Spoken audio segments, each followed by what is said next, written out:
US president Donald ട്രംപിന്റെ Indian കയറ്റുമതിയിൽ 50% tariff ഏർപ്പെടുത്തൽ പ്രാബല്യത്തിൽ വരുന്നതിന് ദിവസങ്ങൾക്ക് മുൻപ് വാഷിംഗ്ടണിലെ ഇന്ത്യൻ എംബസി ട്രംപ് ഭരണകൂടവുമായി അടുത്ത ബന്ധമുള്ള രണ്ടാമത്തെ ലോബിയിങ് സ്ഥാപനത്തെ നിയമിച്ചതായി റിപ്പോർട്ടുകൾ. ഒരു പ്രത്യേക ലക്ഷ്യം അല്ലെങ്കിൽ നയം അല്ലെങ്കിൽ വ്യവസായ നേട്ടം എന്നിവയെ പിന്തുണയ്ക്കുന്നതിനായി ഉദ്യോഗസ്ഥർ പ്രത്യേകിച്ച് സർക്കാരിലെടുക്കുന്ന തീരുമാനങ്ങളെ സ്വാധീനിക്കാൻ ശ്രമിക്കുന്ന പ്രവൃത്തികളാണ് ഇതിൽ ഉൾപ്പെടുന്നത്. വ്യാപാര നികുതികളെ ചൊല്ലി യുഎസുമായുള്ള ബന്ധം വഷളായ സാഹചര്യത്തിൽ ലോബിയിങ് ശ്രമങ്ങളുടെ ഭാഗമായി വാഷിംഗ്ടൺ ഡിസിയിലെ Indian embassy Mercury Public Affairs എന്ന കൺസൾട്ടൻസി സ്ഥാപനവുമായി ഈ മാസം ആദ്യം കരാർ ഒപ്പുവെച്ചു. 3 മാസത്തേക്ക് കരാർ. മുൻ Republican senator David Vitter Mercury Public അഫയേഴ്സിന് വേണ്ടി കരാറിൽ ഒപ്പുവെച്ചു. പഹൽഗാം ഭീകരാക്രമണത്തിന് ദിവസങ്ങൾക്ക് ശേഷം ഏപ്രിലിൽ Indian embassy SHW partners LLC ഏറ്റെടുത്തതിന് ശേഷമാണ് ഏറ്റവും പുതിയ ലോബിയിങ് ഗ്രൂപ്പിന്റെ രജിസ്ട്രേഷൻ. ഓഗസ്റ്റ് 15 മുതൽ പ്രാബല്യത്തിൽ വന്ന കരാർ നവംബർ 14 വരെ തുടരും. ലോബിയിങ് ശ്രമങ്ങൾക്കായി ഇന്ത്യൻ എംബസി നവംബർ വരെ പ്രതിമാസം ഏകദേശം $75,000 നൽകും. മെർക്കുറിയെ കൂടി ചേർത്തതോടെ മൊത്തത്തിലുള്ള ലോബിയിങ് ശ്രമങ്ങൾക്കായി ഇന്ത്യൻ എംബസി പ്രതിമാസം ഏകദേശം $2,75,000 ആണ് ചിലവഴിക്കുക. കഴിഞ്ഞ കുറച്ച് മാസങ്ങളായി പ്രത്യേകിച്ച് ഒരു ഉഭയകക്ഷി വ്യാപാര കരാറിനായുള്ള ചർച്ചകൾ സ്തംഭിച്ചതിനെ തുടർന്ന് ഇന്ത്യയും US തമ്മിലുള്ള ബന്ധം വഷളായി. ഇന്ത്യ റഷ്യൻ എണ്ണ വാങ്ങുന്നത് തുടരുന്നതിനെ ട്രംപ് സമീപ ആഴ്ചകളിൽ വിമർശിച്ചിരുന്നു. ഓഗസ്റ്റ് 6-ന് അമേരിക്കൻ പ്രസിഡന്റ് ഇന്ത്യയിൽ 25% അധിക താരിഫ് ചുമത്തുമെന്ന് പ്രഖ്യാപിച്ചിരുന്നു. ഇത് ഓഗസ്റ്റ് 27 മുതൽ പ്രാബല്യത്തിൽ വന്നു. അധിക താരിഫുകൾ 25% അടിസ്ഥാന താരിഫിനേക്കാൾ കൂടുതലാണ്. ഇത് ഇന്ത്യൻ ഇറക്കുമതിയുടെ ലെവി 50% ഉയർത്തി. ഏതൊരു അമേരിക്കൻ വ്യാപാര പങ്കാളിക്കും ലഭിക്കുന്ന ഏറ്റവും ഉയർന്ന നിരക്കുകളിൽ ഒന്നാണിത്. മെയ് മാസത്തിന്റെ തുടക്കത്തിൽ പാകിസ്ഥാനുമായുള്ള 87 മണിക്കൂർ നീണ്ടുനിന്ന സംഘർഷം അവസാനിപ്പിക്കാൻ മധ്യസ്ഥത വഹിക്കുമെന്ന ട്രംപിന്റെ ആവർത്തിച്ചുള്ള അവകാശവാദങ്ങളിൽ ഇന്ത്യ അതൃപ്തി പ്രകടിപ്പിച്ചിട്ടുണ്ട്. സംഘർഷത്തിൽ ഇരു സൈന്യങ്ങളും തമ്മിലുള്ള വിരാമം ഉഭയകക്ഷി ധാരണയിലെത്തിയെന്നും അതിൽ US-ന് ഒരു പങ്കുമില്ലെന്നുമാണ് ഇന്ത്യ വാദിച്ചത്.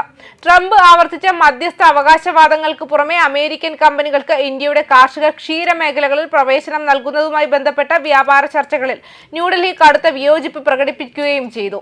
അടിസ്ഥാന താരിഫ് ചുമത്തുന്നതിന് മുൻപ് ഒരു ചെറിയ വ്യാപാര കരാർ ഒപ്പിടുമെന്ന് പ്രതീക്ഷിച്ചിരുന്നെങ്കിലും ഇന്ത്യ ഗവൺമെന്റ് നിർണായകമായി കാണുന്ന മേഖലകളിലേക്ക് കൂടുതൽ പ്രവേശനം വേണമെന്ന അമേരിക്കയുടെ ആവശ്യം കാരണം ചർച്ചകൾ പരാജയപ്പെട്ടു.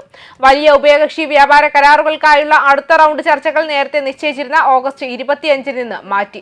ചർച്ചകൾ ഇതുവരെ റദ്ദാക്കിയിട്ടില്ലെന്നും വിദേശകാര്യമന്ത്രി S. ജയശങ്കർ ശനിയാഴ്ച വ്യക്തമാക്കിയിരുന്നു. റഷ്യൻ എണ്ണ വാങ്ങുന്നതുമായി ബന്ധപ്പെട്ട് ട്രംപും അദ്ദേഹത്തിന്റെ മുതിർന്ന ഉദ്യോഗസ്ഥരും അടുത്തിടെ ന്യൂഡൽഹിയിൽ സമ്മർദ്ദം ചെലുത്തിയിട്ടുണ്ട്. കഴിഞ്ഞ വർഷം ഇന്ത്യ റഷ്യയിൽ നിന്ന് ഏകദേശം $56 ബില്യൺ ക്രൂഡ് ഓയിൽ വാങ്ങിയെന്നാണ് കണക്ക്. ഇന്ത്യയുടെ മൊത്തം എണ്ണ ഇറക്കുമതിയുടെ 40%-ഓളം വരുമിത്. ഇന്ത്യ വില കുറഞ്ഞ റഷ്യൻ എണ്ണയിൽ നിന്ന് ലാഭം കൊയ്യുകയാണെന്നും അതിന്റെ ഡെറിവേറ്റീവുകൾ വലിയ ലാഭത്തിൽ കയറ്റുമതി ചെയ്യുന്നുണ്ടെന്നും പ്രസിഡന്റ് ട്രംപിന്റെ കൗൺസിലറായ പീറ്റർ നവാരോ അവകാശപ്പെട്ടു. 2022-ൽ മോസ്കോയുടെ ഉക്രൈനുമായുള്ള നിലവിലെ യുദ്ധം ആരംഭിച്ചതിനു ശേഷം ഇന്ത്യയുടെ റഷ്യൻ ക്രൂഡ് ഓയിൽ ഇറക്കുമതി ഗണ്യമായി വർദ്ധിച്ചു. റഷ്യൻ ക്രൂഡ് ഓയിൽ ബാരലിന് $60 താഴെ വിലയ്ക്ക് വിൽക്കുമെന്ന് ഉറപ്പാക്കാൻ G7 വിലപരിധി ഏർപ്പെടുത്തി. ചൈനയും ഇന്ത്യയും ഉൾപ്പെടെ നിരവധി രാജ്യങ്ങൾക്ക് ഈ വിലക്കുറവ് സഹായകമായി. ഇന്ത്യയെ മനസ്സിൽ വെച്ചുകൊണ്ടാണ് വിലപരിധി രൂപകൽപ്പന ചെയ്തതെന്ന് ഇന്ത്യയിലെ മുൻ അമേരിക്കൻ പ്രതിനിധി ഐറിക് ഗാൾഡ്സെറ്റി അഭിപ്രായപ്പെട്ടിരുന്നു. ഇന്ത്യയിലെ അടുത്ത അംബാസഡറായി സെർജിയോ ഗോർനെയാണ് ട്രംപ് വെള്ളിയാഴ്ച പ്രഖ്യാപിച്ചിട്ടുള്ളത്. നാമനിർദ്ദേശം സെനറ്റ് സ്ഥിരീകരിക്കേണ്ടതുണ്ട്. ദക്ഷിണേഷ്യൻ മധ്യേഷ്യൻ കാര്യങ്ങളുടെ പ്രത്യേക ദൂതൻ കൂടിയായിരിക്കും ഗോർ. 38-കാരനായ അദ്ദേഹം ട്രംപിന്റെ വിശ്വസ്തനാണ്. ഗോർ നിലവിൽ വൈറ്റ് ഹൌസിലെ പേഴ്സണൽ ഡയറക്ടറാണ്.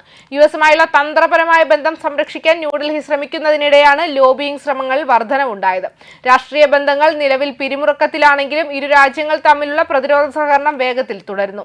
അതേസമയം മുൻ ട്രംപ് ഉപദേഷ്ടാവ് ജേസൺ മില്ലറുടെ SHW പാർട്ട്നേഴ്സ് LLC-ക്ക് ന്യൂഡൽഹി ഇതിനകം നൽകാൻ വാഗ്ദാനം ചെയ്ത $1.8 മില്യൺ താരതമ്യപ്പെടുത്തുമ്പോൾ ഇത് വളരെ കുറവാണ്. ബ്ലൂംബെർഗ് റിപ്പോർട്ട് പ്രകാരം മുൻപ് പ്രസിഡന്റ് ഡൊണാൾഡ് ട്രംപിന്റെ ട്രാൻസിഷൻ ടീമിന്റെ കമ്മ്യൂണിക്കേഷൻസ് ഡയറക്ടറായി സേവനമനുഷ്ഠിച്ച മെർക്കുറി പാർട്ണർ ബ്രയാൻ ലാൻസ് അക്കൗണ്ടിൽ പ്രവർത്തിക്കുന്നവരുടെ പട്ടികയിൽ ഉൾപ്പെട്ടിരുന്നു. ഉക്രൈൻ അധിനിവേശ സമയത്ത് ന്യൂഡൽഹി റഷ്യൻ എണ്ണ വാങ്ങുന്നത് തുടർന്നതിനുള്ള ശിക്ഷയായി ട്രംപ് ഇന്ത്യൻ ഉൽപ്പന്നങ്ങൾക്ക് 25% ദ്വിതീയ തീരുവ ചുമത്തിയതിനെ തുടർന്ന് US-ഉം ഇന്ത്യയും തമ്മിലുള്ള ബന്ധം അതിവേഗം വഷളായ സാഹചര്യത്തിലാണ് ഈ നിയമനങ്ങൾ.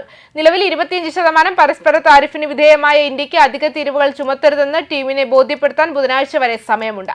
കഴിഞ്ഞയാഴ്ച വൈറ്റ് ഹൌസ് വ്യാപാര ഉപദേഷ്ടാവ് പീറ്റർ നവാരോ 25% അധിക താരിഫ് നിശ്ചയിച്ച പ്രകാരം പ്രാബല്യത്തിൽ വരുമെന്ന് പ്രതീക്ഷിക്കുന്നതായി പറഞ്ഞു. അത് സംഭവിക്കുന്നത് ഞാൻ കാണുന്നു, നവാരോ പറഞ്ഞു. രക്തച്ചൊരിച്ചിലിൽ ഇന്ത്യക്ക് പങ്കുണ്ടെന്ന് തിരിച്ചറിയാൻ താല്പര്യമില്ലെന്നും തോന്നുന്നു.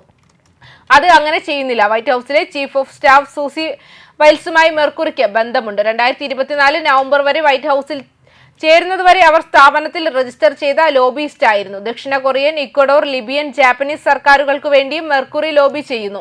ജനുവരിയിൽ ട്രംപ് വൈറ്റ് ഹൌസിൽ തിരിച്ചെത്തിയതിനു ശേഷം ലോകമെമ്പാടുമുള്ള കുറഞ്ഞത് 30 രാജ്യങ്ങളിലെങ്കിലും അദ്ദേഹവുമായി ബന്ധമുള്ള പുതിയ ലോബിയിസ്റ്റുകളെ നിയമിച്ചിട്ടുമുണ്ട്. ന്യൂസ് ഡെസ്ക് കർമ്മ ന്യൂസ്.